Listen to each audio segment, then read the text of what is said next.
આજે આપણે જોવાનું છે અર્થશાસ્ત્રમાં ધોરણ 12માં પાઠ 6 બેરોજગારી. બેરોજગારીમાં પ્રસ્તાવનામાં આપેલું છે પહેલો બેરોજગારીનો અર્થ, પહેલો મુદ્દો.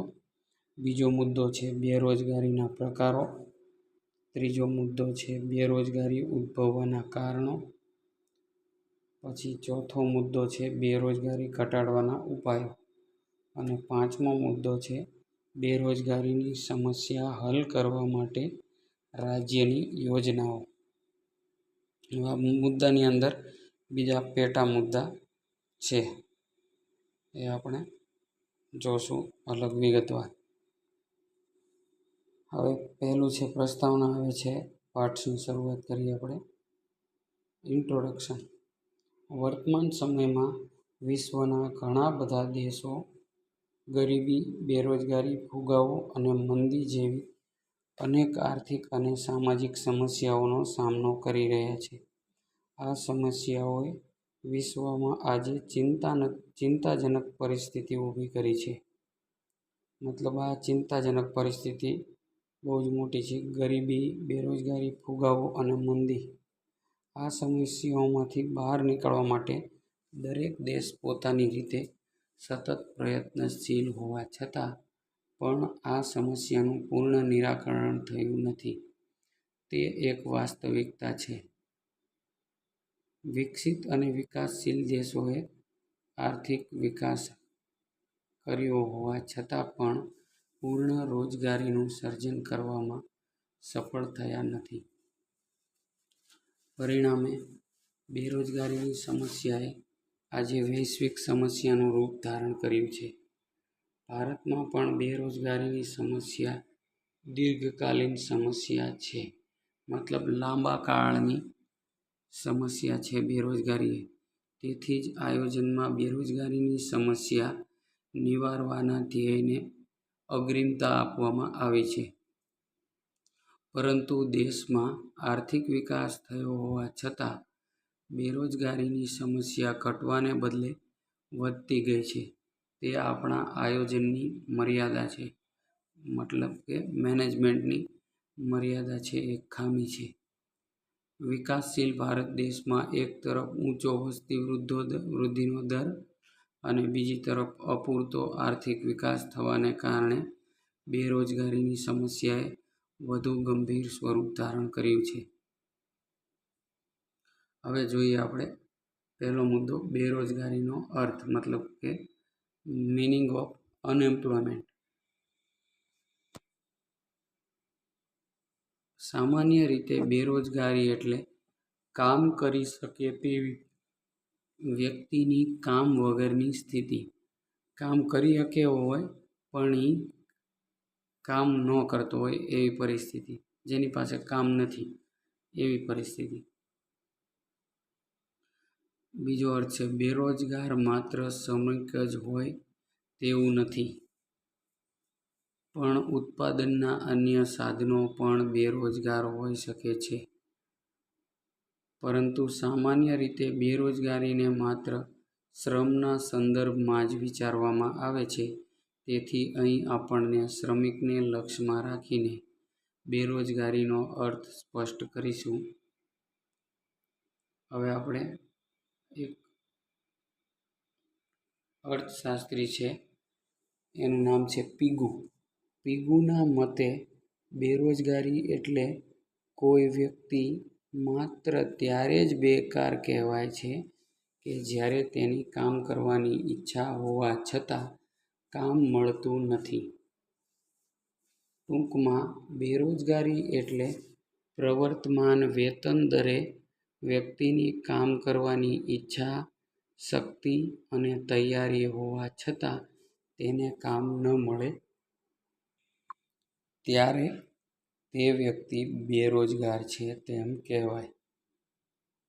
બેરોજગારીના ઉપર્યુક્ત અર્થ મુજબ પ્રવર્તમાન વેતન દરે વ્યક્તિની કામ કરવાની ઈચ્છા, શક્તિ અને તૈયારી હોવા છતાં તેને કામ વગર રહેવું પડે ત્યારે આવી બેરોજગારીને અનૈચ્છિક બેરોજગારી કે ફરજિયાત સ્વરૂપની બેરોજગારી કહેવાય છે.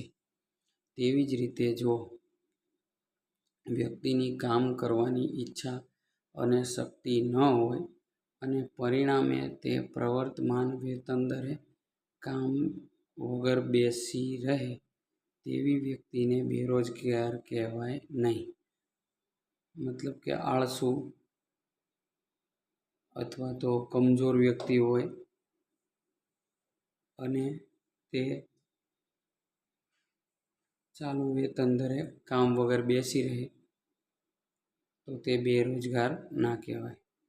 આવા વ્યક્તિને સ્વૈચ્છિક બેરોજગાર ગણી શકાય. આ અર્થ મુજબ બાળકો, વૃદ્ધો, અશક્તો અને પોતાની ઈચ્છાથી કામ વગર બેસીને રહેનાર સક્રિય શ્રમ પુરવઠાનો હિસ્સો ના હોવાથી બેરોજગાર ગણાય નહીં. આવી સ્વૈચ્છિક બેરોજગારી એ બેરોજગારીની સમસ્યા નથી.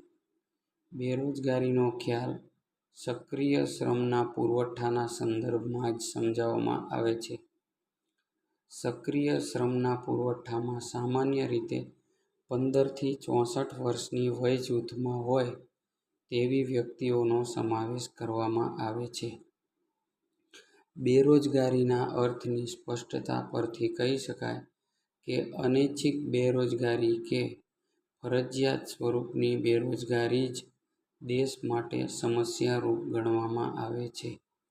ભારતમાં પણ બેરોજગારીએ ગંભીર આર્થિક સમસ્યાનું સ્વરૂપ ધારણ કર્યું છે. બેરોજગાર વ્યક્તિ આર્થિક રીતે આશ્રિત હોય છે અને સમાજમાં સ્વમાનપૂર્વક જીવન જીવી શકતી નથી. તેથી ભારતમાં બેરોજગારીની સમસ્યા એ માત્ર આર્થિક સમસ્યા જ નથી, પણ તે સામાજિક, નૈતિક અને રાજકીય ક્ષેત્રે સમસ્યાઓ ઊભી કરી શકે છે. હવે આપણે જોઈએ બેરોજગારીના પ્રકારો. બેરોજગારીનું સ્વરૂપ કે પ્રકારો નક્કી કરતી વખતે અર્થતંત્રનું સ્વરૂપ પણ જાણવું જરૂરી છે, કારણ કે વિકસિત અને વિકાસશીલ દેશોમાં જોવા મળતી બેરોજગારીનું સ્વરૂપ વિભિન્ન હોઈ શકે છે. સામાન્ય રીતે વિકસિત દેશોમાં આવતા ચક્રીય ફેરફારોને કારણે અસરકારક માંગના અભાવને કારણે બેરોજગારી ઉદ્ભવે છે, જે મોટા ભાગે ટૂંકા ગાળા માટેની હોય છે. વિકસિત દેશોમાં ચક્રીય બેરોજગારી અને ઘર્ષણજન્ય બેરોજગારી વિશેષ પ્રમાણમાં જોવા મળે છે, જેને અસરકારક માંગમાં વધારો કરીને હલ કરી શકાય છે. જ્યારે ભારત જેવા વિકાસશીલ દેશોમાં ઊંચા વસ્તી વૃદ્ધિ દરના કારણે શ્રમના પુરવઠામાં ઝડપી વધારો થાય છે, પરંતુ બીજી તરફ દેશમાં માળખાગત ખામીને કારણે રોજગારીની તકોમાં ધીમા દરે વધારો થાય છે, જેથી બેરોજગારીની સમસ્યા સર્જાય છે. એટલે કે ભારતમાં જોવા મળતી બેરોજગારી માળખાગત સ્વરૂપની હોય છે અને તે લાંબા ગાળા માટેની હોય છે, જેને આર્થિક, સામાજિક અને રાજકીય માળખામાં યોગ્ય ફેરફાર લાવીને અને આંતરમાળખાકીય સુવિધાનો વિસ્તાર કરીને હલ કરી શકાય. બેરોજગારીનું સ્વરૂપ કે પ્રકારો જાણવા માટે શ્રી રાજકૃષ્ણ સમિતિ રિપોર્ટ 2011 એ નીચેના 4 માપદંડો રજૂ કર્યા છે, જેમાં એક માપદંડ છે સમય. હવે સમયનું જોઈ લઈએ કઈ રીતે આવે છે. જે વ્યક્તિ કામ કરવાની વૃત્તિ અને શક્તિ ધરાવતી હોય, પરંતુ અઠવાડિયામાં 28 કલાક કે તેથી ઓછા કલાક માટે કામ મળે તો તેને તીવ્ર બેરોજગારી ગણાય. પરંતુ જો વ્યક્તિને અઠવાડિયામાં 28 કલાકથી વધારે પરંતુ 42 કલાકથી ઓછા સમય માટે કામ મળતું હોય તો તેને બેરોજગારીની તીવ્રતા ઓછી કહેવાય. હવે આવક. વ્યક્તિને કામમાંથી એટલી ઓછી આવક મળતી હોય કે જેથી તેની ગરીબી દૂર ન થઈ શકે તો તે આવકની દ્રષ્ટિએ બેરોજગાર ગણાય છે. ભારતમાં ગ્રામીણ વિસ્તારમાં એવી બેરોજગારી વિશેષ પ્રમાણમાં જોવા મળે છે.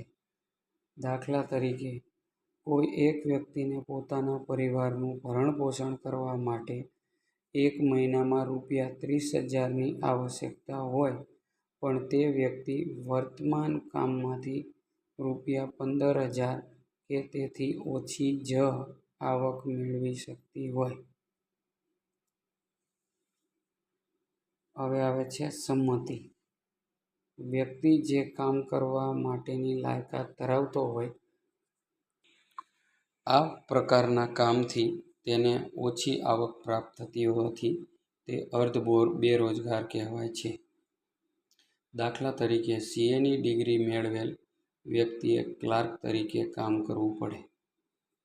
હવે ચોથો મુદ્દો છે ઉત્પાદકતા. શ્રમિકની વાસ્તવિક ઉત્પાદકતા જે હોય તેના કરતાં તે વ્યક્તિ હાલ ઓછી ઉત્પાદકતાએ કામ કરતો હોય તો ઉત્પાદન તેની શક્તિ કે ઉત્પાદક કરતાં ઓછું હશે. દાખલા તરીકે, કોઈ એક વ્યક્તિ એક દિવસમાં 20 મીટર કાપડ બનાવી શકવાની ક્ષમતા ધરાવે છે, પણ તેને 10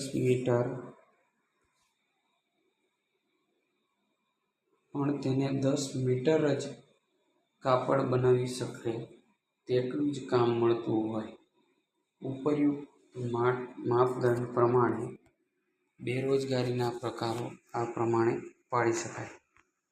હવે બેરોજગારીના પ્રકારો જોઈએ. એમાં પહેલો છે સંપૂર્ણ બેરોજગારી. હવે સંપૂર્ણ બેરોજગારીનો અર્થ જોઈ લઈએ આપણે. જે વ્યક્તિઓ પ્રવર્તમાન વેતનના દરે રોજગારી મેળવવા માંગે છે અને જરૂરી લાયકાત પણ ધરાવે છે, પરંતુ તેમને બિલકુલ રોજગારી ના મળતી હોય તો તેઓ સંપૂર્ણ બેરોજગાર કે ખુલ્લા બેરોજગાર કહેવાય. સામાન્ય રીતે જે દેશમાં શ્રમનો પુરવઠો ઝડપથી વધતો હોય અને શહેરીકરણની પ્રક્રિયા પણ ઝડપી હોય ત્યાં આવી સંપૂર્ણ બેરોજગારીનો વૃદ્ધિદર ઊંચો જોવા મળે છે. આ પ્રકારની બેરોજગારી ગામડા કરતાં શહેરોમાં વધુ જોવા મળે છે. જેમાંના મોટા ભાગના ખુલ્લા બેરોજગારો ગામડામાંથી શહેરોમાં કામની શોધમાં આવેલા વ્યક્તિઓ હોય છે. સંપૂર્ણ બેરોજગારીનો ભોગ સામાન્ય રીતે શિક્ષિતો અને તાલીમ વગરના વ્યક્તિઓ વધુ બનતા હોય છે. સંપૂર્ણ બેરોજગાર વ્યક્તિઓ કામ કરી શકે તેમ હોવા છતાં કામ મેળવી શકતા નથી, પરંતુ આવી વ્યક્તિઓ વસ્તુનો વપરાશ અને ખર્ચ તો કરતા જ હોય છે, તેથી તેઓ બોજારૂપ બને છે અને ઉત્પાદકતા ઘટવાનું કારણ પણ બને છે. સંપૂર્ણ બેરોજગારીનું પ્રમાણ 15 થી 25 વર્ષની વય જૂથની વ્યક્તિઓમાં વધુ જોવા મળે છે. સંપૂર્ણ કે ખુલ્લી બેરોજગારીનો આંક આધારભૂત રીતે મેળવવો મુશ્કેલ હોય છે, છતાં પણ તેને માપવાની 3 પદ્ધતિઓ પ્રચલિત છે. 1. રોજગાર વિનિમય કેન્દ્રમાં થયેલ નોંધણી દ્વારા. શ્રમના પુરવઠાના સેમ્પલ સર્વે દ્વારા. અને 3. વસ્તી ગણતરીના આંકડા દ્વારા. રોજગાર વિનિમય કેન્દ્રમાં થયેલી નોંધણી દ્વારા, મતલબ રોજગારની આપ-લે કરતા હોય તેવા કેન્દ્રમાં નોંધણી થયેલી હોય એના દ્વારા. એનો આંક મેળવી શકાય છે. પ્લસ બીજો નંબર છે શ્રમના પુરવઠાના સેમ્પલ સર્વે દ્વારા, એવું સેમ્પલ સર્વે કર્યું હોય.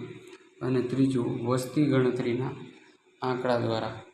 હવે આપણે એક વિડીયો અપલોડ કરવા મૂકેલો છે, તો એ જોઈ લઈ કે અપલોડ થયો છે કે વાર છે.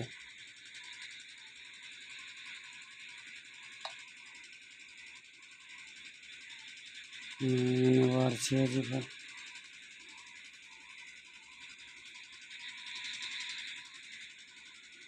હવે આપણે આગળ જોઈશું બીજો મુદ્દો, અર્ધ બેરોજગારી.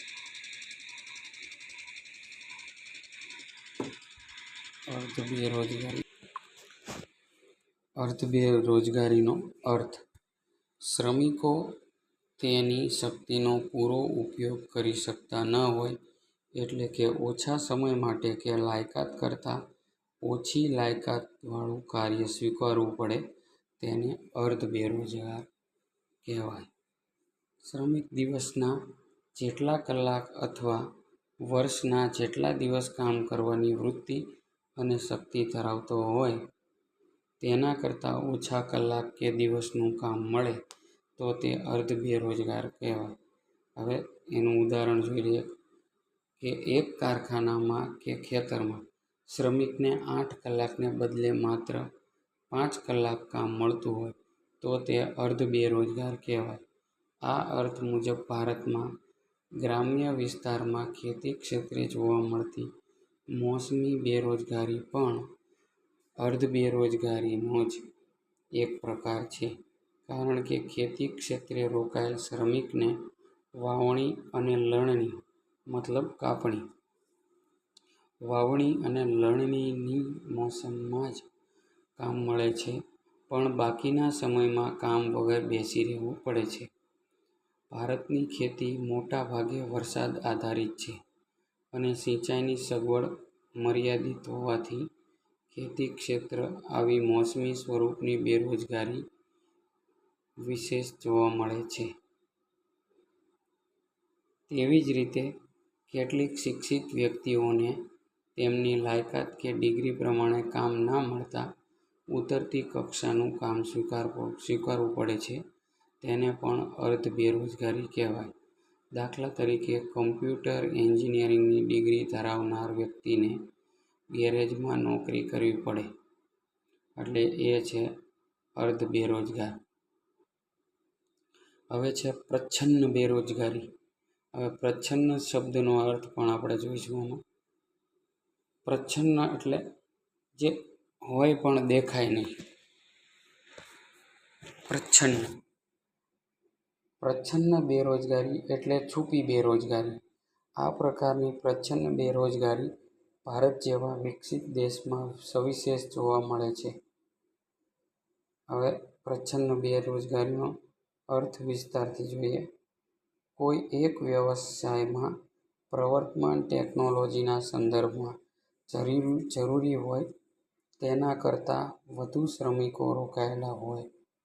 આવા વધારાના શ્રમિકોને આ ક્ષેત્રમાંથી ખસેડી લેવામાં આવે તો પણ કુલ ઉત્પાદનમાં કોઈ ફેરફાર ન થતો હોય તો તેઓ પ્રચ્છન્ન બેરોજગાર કહેવાય.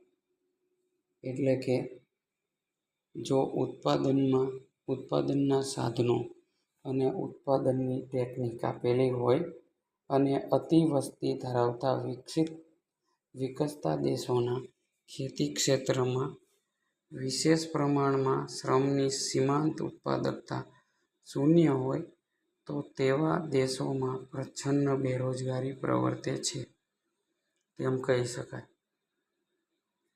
ઉપર્યુક્ત અર્થ મુજબ એમ કહી શકાય કે પ્રચ્છન્ન બેરોજગારની સીમાંત ઉત્પાદકતા શૂન્ય હોય છે. ભારતમાં વસ્તી સતત વધતી ગઈ છે, તેથી રોજગારી માંગનારાઓની સંખ્યા પણ ઊંચા દરે વધે છે, પરંતુ દેશમાં ખેતી સિવાયના અન્ય ક્ષેત્રોનો અપૂરતો વિકાસ થયો હોવાથી રોજગારી માંગનારી વધારાની વસ્તીનું ખેતી ક્ષેત્રે ભારણ વધતું જાય છે. આ વધારાના શ્રમિકોની ઉત્પાદકતા શૂન્ય હોવાથી આવા વધારાના શ્રમિકોની સીમાંત ઉત્પાદકતા શૂન્ય હોવાથી આ શ્રમિકોને પ્રચ્છન્ન બેરોજગાર કહી શકાય. શહેરોમાં પણ ઉદ્યોગ અને વેપાર ક્ષેત્રે આવી પ્રચ્છન્ન બેરોજગારી જોવા મળતી હોય છે. સામાન્ય રીતે જે વ્યવસાયમાં શ્રમ કાર્ય કુટુંબ દ્વારા થતું હોય, શ્રમિકોને વેતન નાણાકીય સ્વરૂપમાં ન ચૂકવવામાં આવતું હોય, તેમાં પ્રચ્છન્ન બેરોજગારી વિશેષ જોવા મળતી હોય છે. દાખલા તરીકે 10 હેક્ટર જમીનનો ઇષ્ટતમ ઉપયોગ કરવામાં આવે તો વધુમાં વધુ 5 શ્રમિકોને રોજગારી પૂરી પાડી શકાય તેમ હોય. 10 હેક્ટર જમીનનો ઇષ્ટતમ એટલે વધુમાં વધુ ઉપયોગ કરવામાં આવે તો વધુમાં વધુ 5 શ્રમિકોને રોજગારી પૂરી પાડી શકાય તેમ હોય.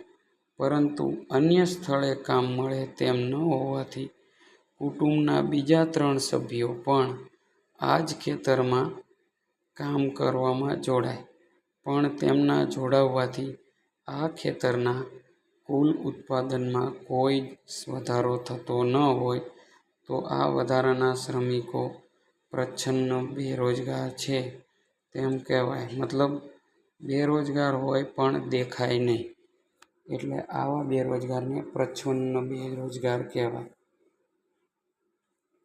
આવા શ્રમિકો બેકાર દેખાતા નથી, પણ તેમની સીમાંત ઉત્પાદકતા શૂન્ય હોવાથી તે પ્રચ્છન્ન બેરોજગાર ગણાય. હવે આપણે ચક્રીય બેરોજગારીનો અર્થ જોવાનો છે.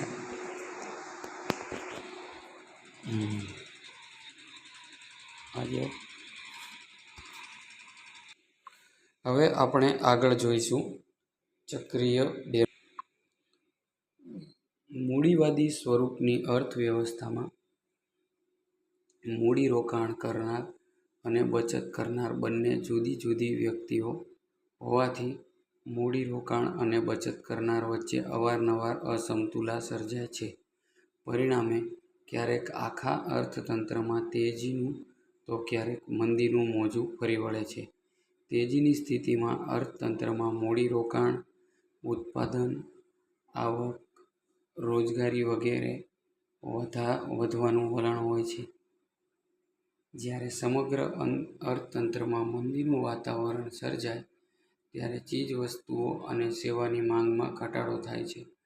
પરિણામે અસરકારક માંગના અભાવને કારણે ઉદ્યોગોએ ઉત્પાદન ઘટાડવું પડે છે અથવા ઉત્પાદનના એકમો બંધ કરવા પડે છે અને ઘણા બધા શ્રમિકોને કામ પરથી છૂટા કરવામાં આવે છે. આમ અહીં મંદી બેરોજગારીનું કારણ બને છે. તેથી આ બેરોજગારીને ચક્રીય બેરોજગારી કે મંદીજન્ય બેરોજગારી કે વ્યાપાર ચક્રીય બેરોજગારી તરીકે ઓળખવામાં આવે છે. ઈસવીસન 1929-30માં અમેરિકામાં આવેલ મહામંદીની અસર વિશ્વના ઘણા બધા દેશોમાં જોવા મળી. તેથી આ મંદીને વિશ્વ મહામંદી તરીકે પણ ઓળખવામાં આવે છે. વર્તમાન સમયમાં પણ ક્યારેક અમેરિકા, ઇંગ્લેન્ડ જેવા વિકસિત દેશોમાં આવી બેરોજગારી સર્જાય છે. ભારતમાં પણ મૂડીવાદી સ્વરૂપના બજાર તંત્રનું અસ્તિત્વ હોવાથી અવારનવાર આવી ચક્રીય બેરોજગારી ઉદ્ભવતી જોવા મળે છે. જેમ કે ભારતમાં હીરા ઉદ્યોગ ક્ષેત્રે ક્યારેક આ સ્વરૂપની બેરોજગારી ઉદ્ભવતી જોવા મળે છે.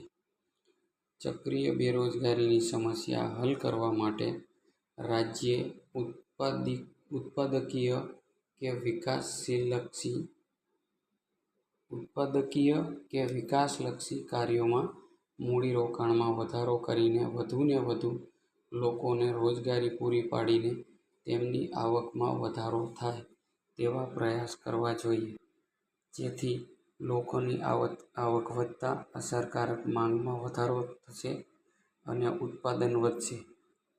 ઉત્પાદન વધતા રોજગારી વધશે, પરિણામે ચક્રીય બેરોજગારીની સમસ્યા હળવી થશે. હવે જોઈએ આપણે ઘર્ષણજન્ય બેરોજગારી. ઘર્ષણજન્ય બેરોજગારી તેનો અર્થ જોઈએ આપણે. જ્યારે ઉત્પાદન પદ્ધતિમાં ચીજવસ્તુની માંગમાં કે ચીજવસ્તુના ઉત્પાદનમાં ફેરફાર થવાથી કે શોધખોળ અને નવી ટેકનોલોજીને કારણે બજારમાં નવી વસ્તુ પ્રવેશવાથી જો બેરોજગારી સર્જાય તો આવી બેરોજગારીને ઘર્ષણજન્ય બેરોજગારી તરીકે ઓળખવામાં આવે છે. વિકસિત દેશોમાં જૂની ઉત્પાદન પદ્ધતિના સ્થાને નવી ઉત્પાદન પદ્ધતિ આવતા જૂની ઉત્પાદન પદ્ધતિવાળા એકમોને આર્થિક રીતે નુકસાની જતાં કેટલાક એકમો બંધ પડે છે. પરિણામે તેમાં રોકાયેલા શ્રમિકો નવી ઉત્પાદન પદ્ધતિને અનુરૂપ કાર્ય ના શીખે ત્યાં સુધી તેમને બેરોજગાર રહેવું પડે છે. નવી પદ્ધતિ મુજબનું કાર્ય શીખીને ફરીથી શ્રમિકો રોજગારી મેળવી લે છે. એટલે કે આ સ્વરૂપની બેરોજગારી ટૂંકા ગાળા માટેની હોય છે. હવે દાખલા તરીકે આપણે જોઈએ, સાદા મોબાઈલ ફોનના સ્થાને સ્માર્ટ મોબાઈલ ફોન આવતા સાદા મોબાઈલ ફોનના ઉત્પાદન, વેચાણ અને સર્વિસ ક્ષેત્રે કામ કરતા શ્રમિકોને રોજગારી મળતી બંધ થતાં તેઓ બેરોજગાર બને છે. આ સ્વરૂપની બેરોજગારી ઘર્ષણજન્ય બેરોજગારી ગણાય. હવે આપણે જોઈએ બેરોજગારી ઉદ્ભવવાના કારણો. ભારતમાં બેરોજગારીના પ્રમાણની માહિતી આયોજન પંચ, સેન્ટ્રલ સ્ટેટિસ્ટિકલ ઓર્ગેનાઇઝેશન મતલબ CSO, central statistical organisation, national sample survey અને રોજગાર વિનિમય કચેરીઓ દ્વારા પ્રકાશિત થતા બેરોજગારીના અહેવાલમાંથી પ્રાપ્ત થાય છે. તેમજ બેરોજગારીની સમસ્યાના અભ્યાસ અર્થે રચાયેલ ભગવતી સમિતિના અહેવાલમાં પણ ભારતની બેરોજગારીનું પ્રમાણ અને કારણો દર્શાવવામાં આવ્યા છે.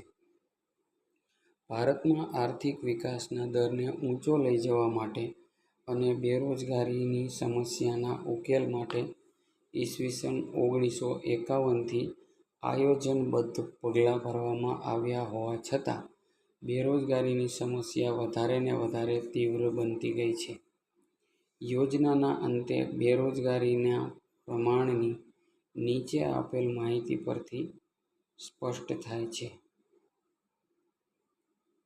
ભારતમાં પ્રથમ પંચવર્ષીય યોજનાને અંતે 53 લાખ બેરોજગારો હતા, જે વધીને પાંચમી યોજનાને અંતે 304 લાખ અને નવમી યોજનાને અંતે વધીને 348.5 લાખ બેરોજગારો થયા. ઉપર્યુક્ત બેરોજગારીની માહિતી પરથી તારણ કાઢી શકાય કે ભારતમાં વ્યાપક પ્રમાણમાં બેરોજગારી જોવા મળે છે અને તેમાં ઉત્તરોત્તર વધારો થઈ રહ્યો છે. આ ચિંતાજનક બાબત છે. રોજગારીના વધારા માટે શ્રમના પુરવઠામાં ઝડપથી વૃદ્ધિ, રોજગારીની તકોમાં ધીમો વધારો, નીચો બચત અને મૂડીરોકાણનો દર તેમજ શિક્ષણ પદ્ધતિની ખામી જેવા અનેક કારણો જવાબદાર છે. ભારતમાં બેરોજગારીની સમસ્યા ઉદ્ભવવાના કેટલાક મુખ્ય કારણો આપણે નીચેના આગળના વિડીયોમાં તપાસશું.